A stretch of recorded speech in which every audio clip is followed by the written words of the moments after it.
સ્વાધ્યાય 2.18 આકૃતિમાં દર્શાવ્યા મુજબ અચળ દિશામાં ગતિ કરતા કણ માટે ઝડપ વિરુદ્ધ સમયનો આલેખ દર્શાવેલ છે, જેમાં 3 સમાન સમયગાળા દર્શાવેલા છે, 1, 2 અને 3. કયા સમયગાળા માટે સરેરાશ પ્રવેગનું માન વધુ હશે? કયા સમયગાળા માટે સરેરાશ ઝડપ સૌથી વધુ હશે? પદાર્થની અચળ ગતિની દિશાને ધન દિશા તરીકે પસંદ કરી ત્રણેય સમયગાળાને અનુરૂપ V અને A ના ચિહ્ન જણાવો. A, B, C અને D બિંદુ પર પ્રવેગ શું હશે? તો હવે જુઓ કે આપણે જાણીએ છીએ કે ઝડપ વિરુદ્ધ સમયનો આલેખ છે, તો સૂક્ષ્મ ગાળા માટે આલેખનો ઢાળ જે છે આપણને તે સૂક્ષ્મ ગાળા માટેનો સરેરાશ પ્રવેગ આપશે. હવે અહીં આપણે જોઈ શકીએ છીએ કે બીજા ગાળાની અંદર આ જે આપણો આલેખ બને છે, અહીંયા આટલો, એનો ઢાળ એ A અને D માં બનતા આલેખ કરતા સૌથી વધારે હશે, તો તેથી ત્યાં સરેરાશ પ્રવેગનું મૂલ્ય તમને મહત્તમ મળશે. હવે આપણે આગળ વધીએ તો આપણને કહ્યું છે કે કયા સમયગાળા માટે સરેરાશ ઝડપ સૌથી વધુ હશે. તો ઝડપ વિરુદ્ધ સમયનો આલેખ આપ્યો છે, તો તમે આ ત્રીજો સમયગાળો છે એના માટે ઝડપ તમને મહત્તમ મળશે. આલેખ ઉપરથી તમે જોઈ શકો છો, બરોબર છે.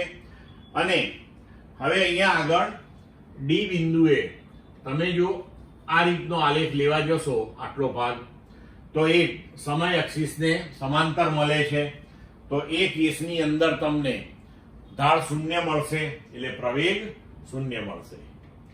હવે આપણે ત્રણેય સમયગાળાને અનુરૂપ V અને A ના ચિહ્નો લખવાના છે. તો પ્રથમ ગાળામાં V વિરુદ્ધ T ના આલેખનો ઢાળ, એટલે કે જુઓ રેખા આ પ્રમાણે છે, તો થીટા એનો T સાથેનો ધન હશે, તો પ્રવેગ ધન થશે, બરોબર. અને ઝડપ પણ આપણે જોઈ શકીએ છીએ કે અહીંયા ઉપર તરફ આ બાજુએ ધન મળે છે, એટલે A અને V બંને ધન હશે. હવે બીજા ગાળાની અંદર તો ઢાળ જે છે એ આલેખનો ઋણ મળે છે, એટલે પ્રવેગ ઋણ હશે, પણ ઝડપ તો તમને ધન જ મળે છે. અને ત્રીજા ગાળાની અંદર અહીંયા જે આટલો ભાગ છે આલેખનો એ T ને સમાંતર છે, એટલે ઢાળ 0 છે, તો પ્રવેગ પણ 0 છે, પણ ઝડપ તમે જુઓ તો ત્રીજા ગાળાની અંદર પણ ઝડપ અહીંયા આપણને ધન મળે છે. હવે V વિરુદ્ધ T ના આલેખ પરના ABCD બિંદુઓ પાસે આલેખ સમય અક્ષને સમાંતર આવશે. જુઓ કેવી રીતે કે